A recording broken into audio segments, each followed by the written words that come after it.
Assalamualaikum semua, semoga kesehatan dan keberkahan senantiasa menyertai kita semua.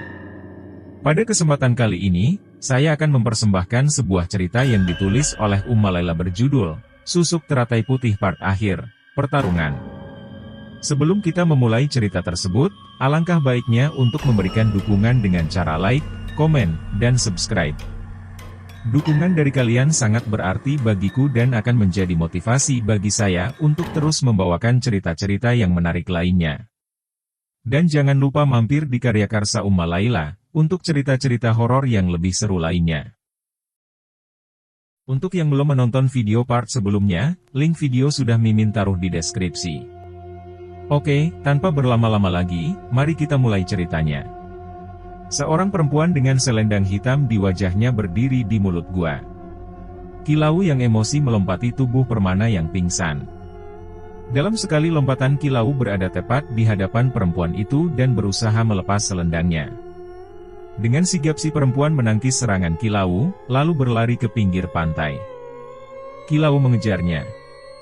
Suara langkah kaki yang saling mengejar terdengar menapaki bibir pantai yang terendam air laut. Si perempuan berbalik, menatap Kilau yang sedari tadi mengejarnya lalu perlahan membuka selendang hitam di wajahnya.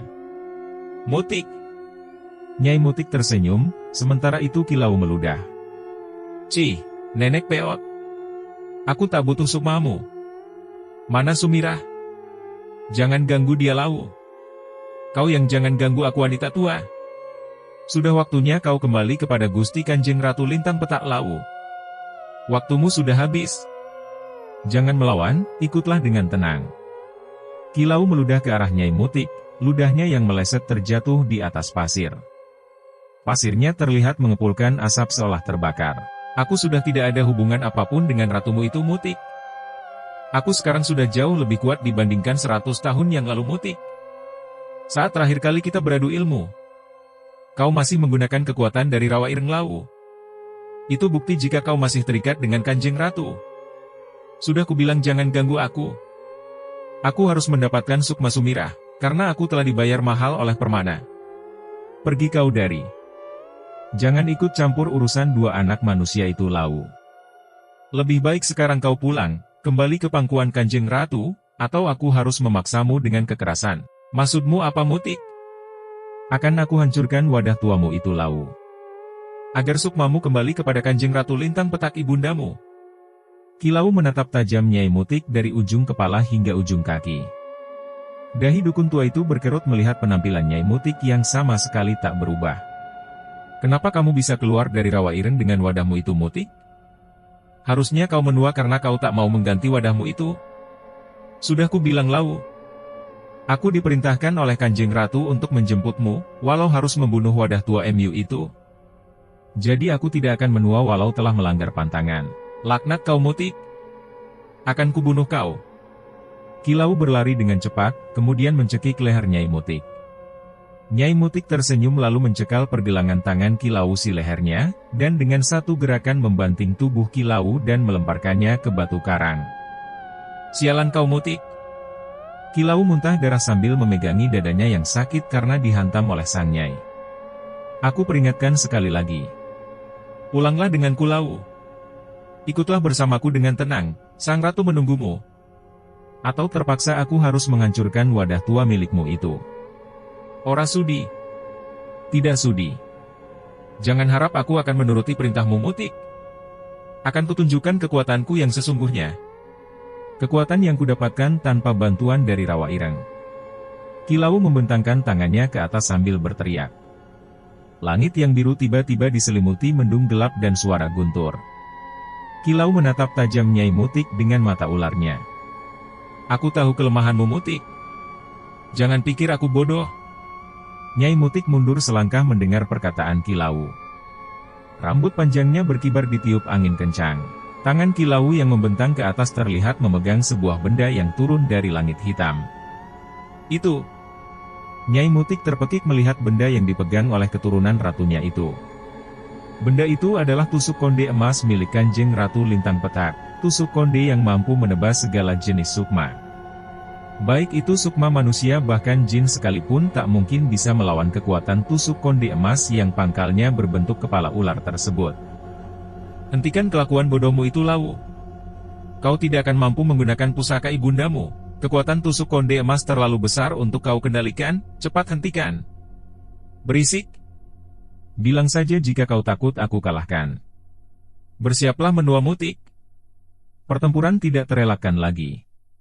Ki Lawu dengan beringasnya menyerang Nyai Mutik, berusaha menebas sesuatu.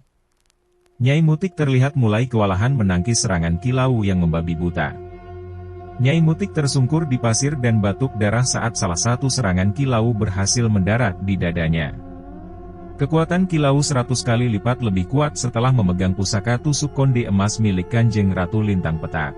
Nyai Mutik menutup matanya sebentar, lalu matanya terbuka kembali dengan berpupilkan mata seekor ular.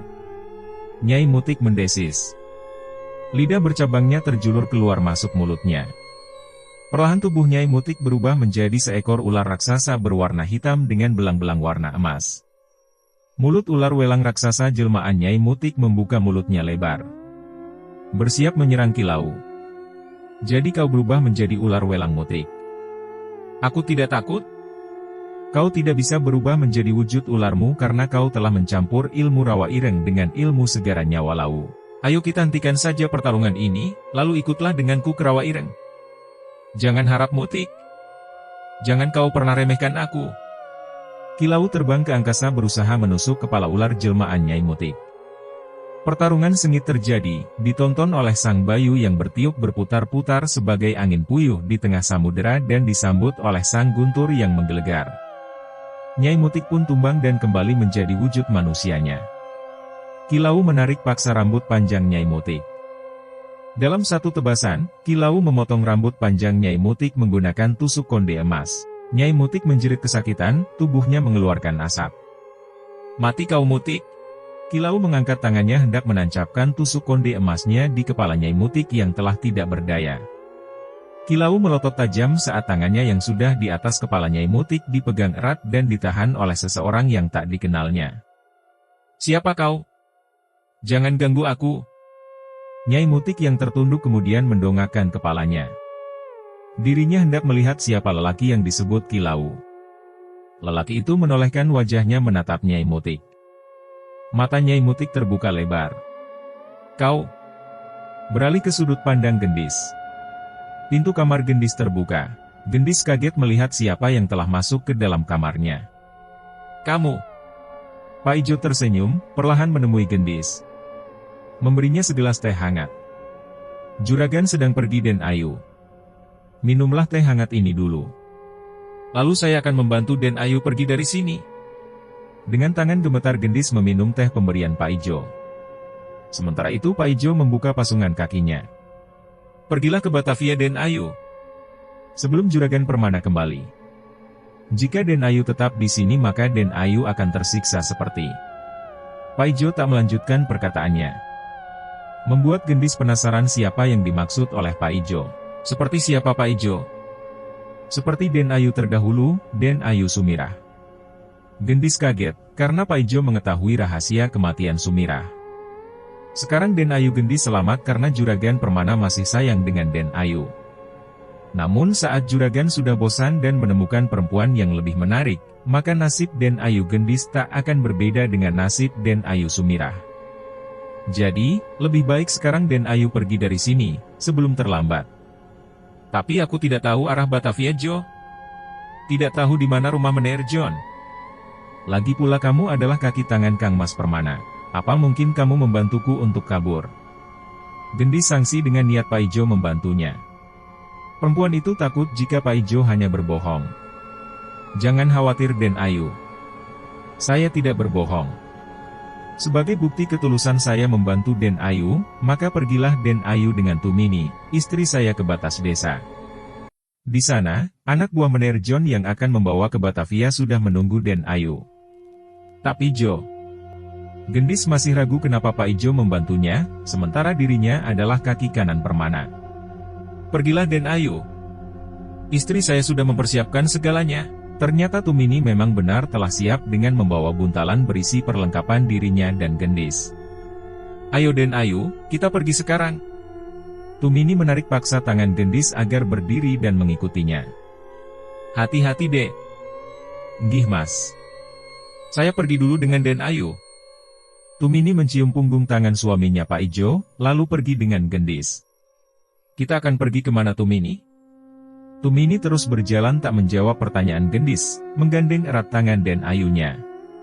Tatapan matanya kosong. Sementara itu setelah kepergian Tumini dan Gendis, seorang perempuan cantik memeluk tubuh Pak Ijo dari arah belakang. Bagus Kang Mas, relakan istrimu, akan aku berikan kau hadiah. Pak Ijo berbalik dan menatap Sumirah dengan berurai air mata. Tangan halus perempuan di hadapannya menghapus perlahan air mata Pak Ijo. Jangan menangis Kang Mas Pak Ijo karena, Sumirah tersenyum, lalu mendekatkan wajahnya, menempelkan dahinya dengan dahi Pak Ijo dan membisikkan kata-kata. Tugasmu belum selesai, Kang Mas Pak Ijo. Cerita beralih ke sudut Embah Parman. Embah Parman kembali menatap Kilau yang meringis kesakitan. Dalam sekali gerakan, tusuk konde emas yang dipegang oleh Kilau terlepas. Tusuk konde emas yang terjatuh memancarkan cahaya keemasan yang membuat mata Embah Parman tertutup karena menahan silaunya. Kilau yang menemukan celah langsung memukul mundur Embah Parman dengan cara meludahi wajahnya. Seketika terlihat api yang membakar wajah Embah Parman. Mantan suami Nyai Mutik itu mengangkat kedua tangannya sambil berdoa. Bismillahirrohmanirrohim. Beliau kemudian membasuh mukanya menggunakan air laut, seketika api di wajahnya menghilang dan tak ada bekas luka sedikit pun di wajah Embah Parman. Sialan! Siapa kau sebenarnya kakek tua? Jangan ikut campur, ini urusanku dengan Mutik. Embah Parman diam saja dan masih menatap Kilau dengan tatapan tenang. Kurang ajar kau. Mati saja kau kakek tua. Kilau yang merasa terhina menjadi marah lalu menyerang Embah Parman dengan membabi buta. Setiap serangan Kilau dapat dihindari oleh Embah Parman dengan mudah, tanpa menyentuh Kilau sama sekali. Sialan kau. Kilau yang merasa terpojok membentangkan tangannya tinggi-tinggi di udara sambil merapalkan mantra. Sukmamu sing wis tak kuasani, merneo dadi siji marang sukmaku. Sukmamu yang telah aku kuasai, datanglah, lalu menyatulah menjadi satu dengan sukmaku. Guntur dengan cepat menyambar tengah samudera hingga timbul gelombang air laut yang menghantam tubuh Kilau, Embah Parman, dan Nyai Mutik. Mereka bertiga masih berada di tempatnya, tak terganggu sama sekali dengan deburan ombak yang menghantam tubuh mereka. Tidak lama, entah datang dari mana, muncul ratusan jabang bayi dengan rupa yang begitu mengerikan terbang mengelilingi tubuh Kilau. Kilau membuka mulutnya lebar-lebar, para jabang bayi itu tersedot mulut Kilau. Mata Kilau merah, tubuhnya dipenuhi oleh rambut, kepalanya menjadi dua, gigi taringnya mencuat dari dalam mulutnya. Kilau menggeram, berlari seperti gorila, hendak menyerang Embah Parman. Embah Parman menutup matanya lalu berdoa kembali. Bismillah. Embah Parman melepaskan sorban di kepalanya lalu menampar Kilau yang sudah hampir mencekiknya menggunakan sorbannya. Kilau langsung terpental menabrak batu karang. Kilau yang terluka mengerang kesakitan sambil memuntahkan banyak darah. Embah Parman perlahan mendekati Kilau, lalu menempelkan ujung jari telunjuknya di kening Kilau yang telah terduduk bersender lemah di batu karang. Kilau berteriak, tubuhnya terbakar hingga menjadi abu. Sebuah mutiara putih keluar dari tumpukan abu jasad Kilau, terbang ke angkasa menuju rawa ireng. Embah Parman menemui Nyai Mutik yang kini telah menua, rambutnya memutih, mukanya keriput, suaranya terdengar serak khas suara nenek tua. Tangan Embah Parman terulur hendak mengambil tusuk konde emas yang tadi dijatuhkan oleh Kilau. Jangan! Nyai Mutik berteriak, mencegah agar Embah Parman tidak mengambil tusuk konde tersebut. Jangan kau ambil tusuk konde emas tersebut. Suara serak Nyai Mutik terdengar melarang Embah Parman.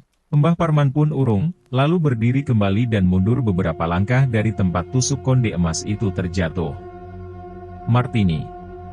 Embah Parman berucap pelan sambil meneteskan air mata menatap wajah Nyai Mutik yang telah menua. Aku Mutik Parman. Bukan Martini istrimu. Embah Parman terkesiap mendengar kata-kata Nyai Mutik. Dirinya kembali tersadar jika yang dihadapannya kini bukanlah Martini, melainkan Mutik, istrinya yang lain. Mbah Parman menatap sendu ke arah Nyai Mutik, seperti ada sesuatu yang ingin dia ucapkan, namun tidak mampu untuk dia ucapkan. Sementara itu Nyai Mutik tersenyum miris mendengar suara Mbah Parman yang selama ratusan tahun tidak dia dengar, tapi kata pertama kali yang mantan suaminya itu sebut adalah nama istri pertamanya, bukan namanya. Nyai Mutik. Seekor ular besar berwarna hitam bertanduk emas dan sebesar pohon kelapa merayap cepat menemui tubuh Nyai Mutik yang terduduk lemah. Ular hitam itu mendesis saat melihat Mbah Parman berdiri di hadapan Nyai Mutik. Ambil tusuk konde emas itu Ireng. Lalu berikan padaku. Jika kau ingin mati cepat, makan saja kakek tua di hadapanmu itu. Nyai Mutik memerintah sekaligus memberi peringatan kepada ular hitam di sampingnya itu. Sang ular menjulurkan lidahnya untuk mengambil tusuk konde emas yang berada di depan Mbah Parman. Matanya masih sempat menatap Mbah Parman. Ireng si ular merasakan adanya kekuatan putih tak biasa yang memancar dari tubuh Mbah Parman. Begitu Nyai Mutik mendapatkan tusuk konde emas, dia menyuruh Ireng agar membawanya pulang ke tempat asalnya rawa Ireng. Gendong aku pulang Ireng. Baik Nyai. Tubuh Nyai Mutik dililit oleh ekor Ireng. Mbah Parman hanya menatap sendu tatkala Nyai Mutik hendak pergi.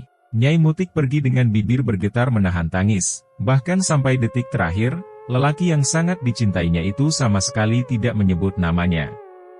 Ireng si ular hitam bertanduk emas seperti bingung saat hendak pergi.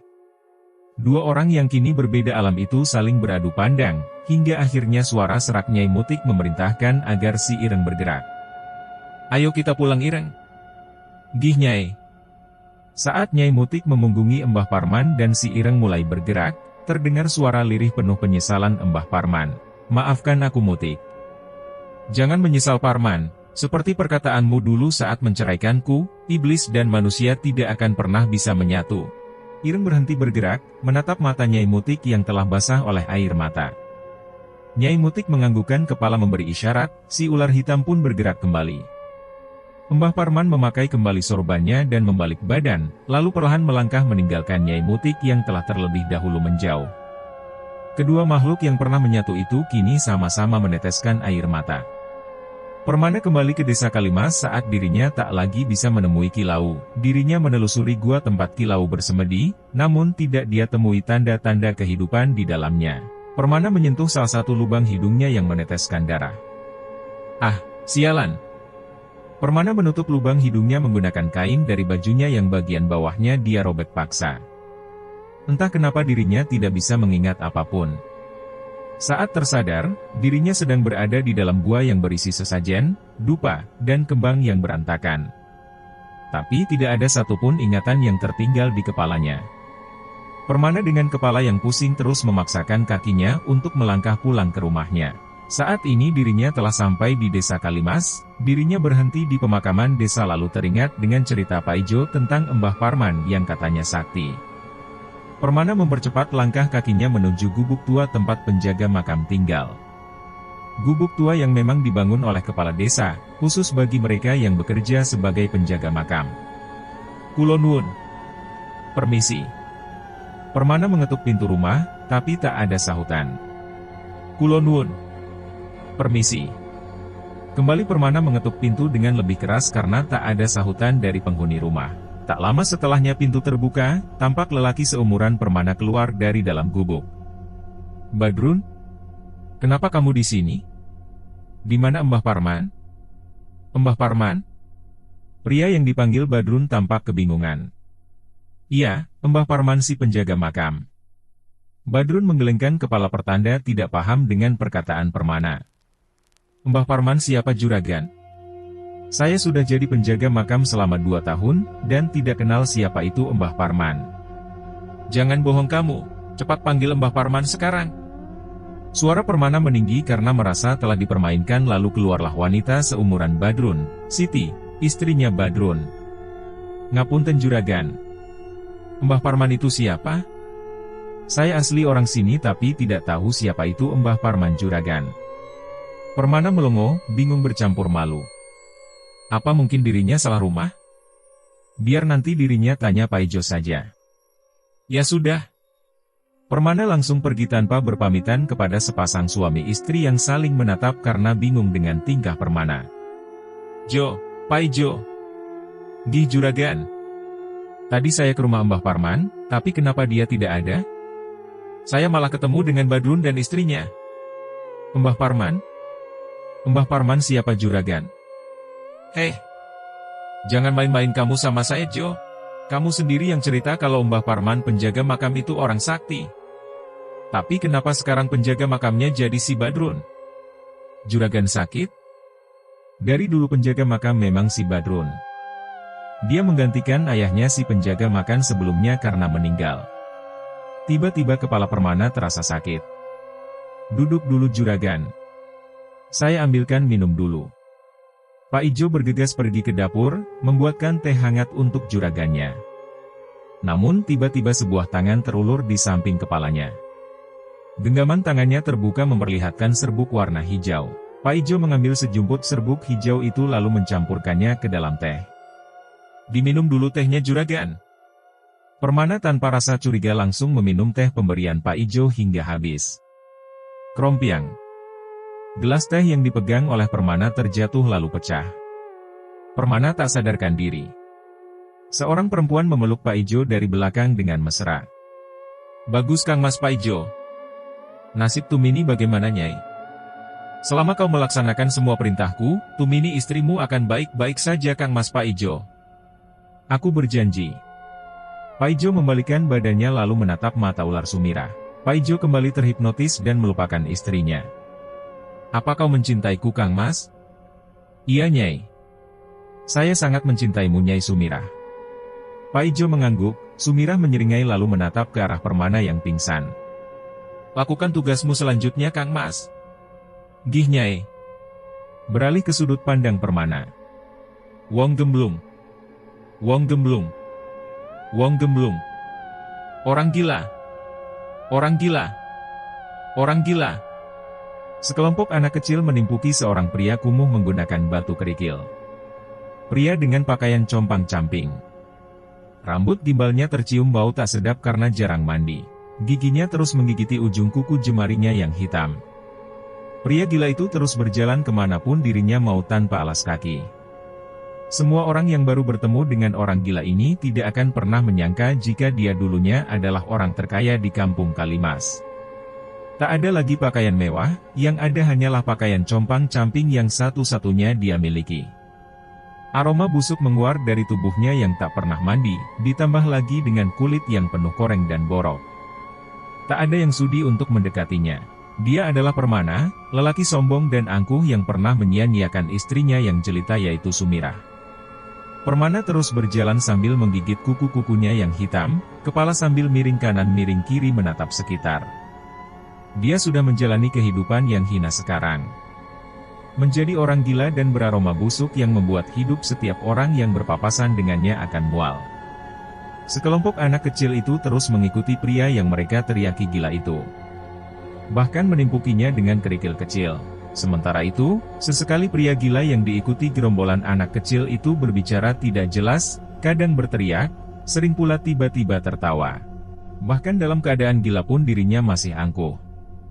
Mungkin kesombongannya sudah mendarah daging dan akan berhenti saat sudah tidak bernafas lagi. Aku Juragan Permana, uangku banyak. Kalian harus hormat padaku. Aku Juragan, sapiku banyak. Kalian yang punya hutang padaku harus segera bayar. Hahaha, istriku cantik-cantik ada 2, Sumirah dan Gendis. Anak-anak itu kini memparinya dengan sayuran busuk yang dibuang oleh para penjual karena sudah jelek dan tidak laku yang tak sengaja mereka temukan di area pasar. Permana tetap tidak peduli dan masih terus mengatakan hal-hal gila lainnya. Hei kowe, bayar hutangmu. Dasar kere. Hei kamu, bayar hutangmu, dasar miskin. Saat perutnya minta diisi, Permana yang telah hilang akal menunjuk-nunjuk ke arah penjual nasi jagung. Sang penjual menggelengkan kepalanya, lalu memberikan 1 bungkus nasi jagung kepada pria gila di hadapannya. Karena, kalau tidak diberi maka dia akan terus berteriak-teriak sambil terus menunjuk si penjual nasi jagung dan berteriak jika penjual itu punya hutang kepadanya. Permana yang telah mendapatkan apa yang diinginkannya lantas pergi ke penjual es dawet. Dia pun melakukan hal yang sama seperti yang dia lakukan kepada penjual nasi jagung. Tentu saja penjual es dawet juga memberinya es dawet agar Permana segera pergi. Gerombolan anak kecil masih terus mengikuti Permana sambil terus melemparinya dengan sayuran busuk hingga seorang lelaki datang menghentikan mereka. "Jangan ganggu dia."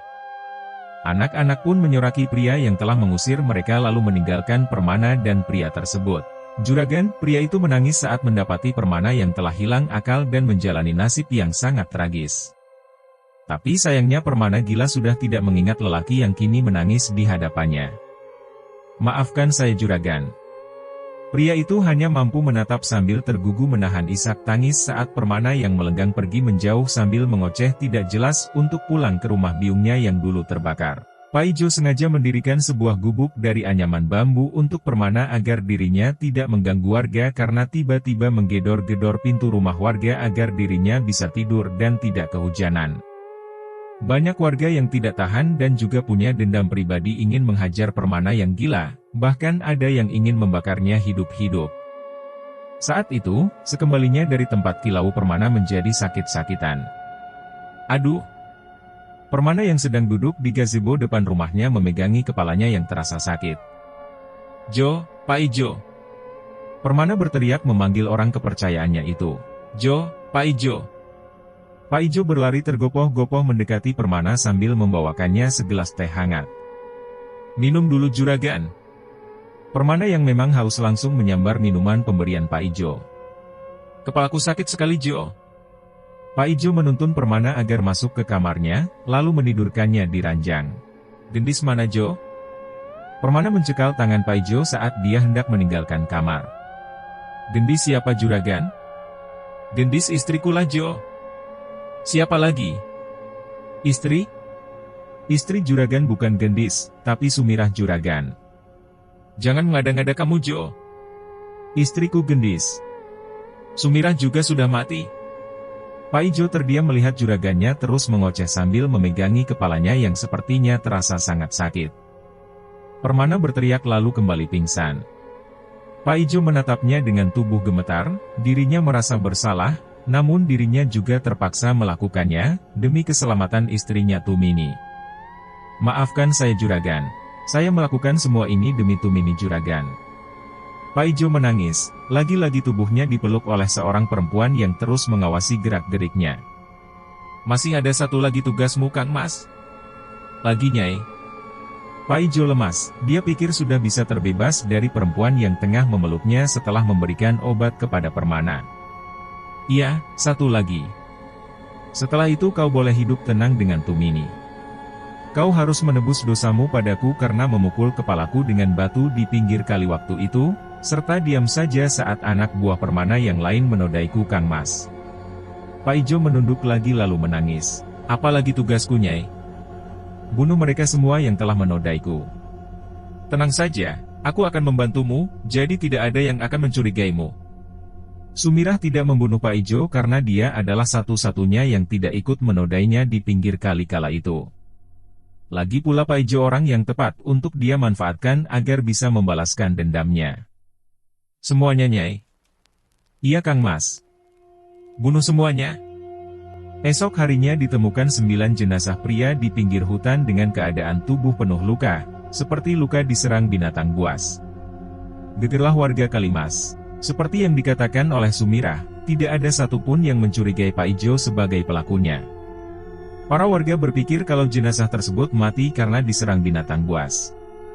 Serta entah kenapa para warga seolah tidak peduli. Mereka yang meninggal terkenal suka memeras warga, menjadi preman, sehingga hilang sudah rasa empati para warga. "Gan! Juragan!"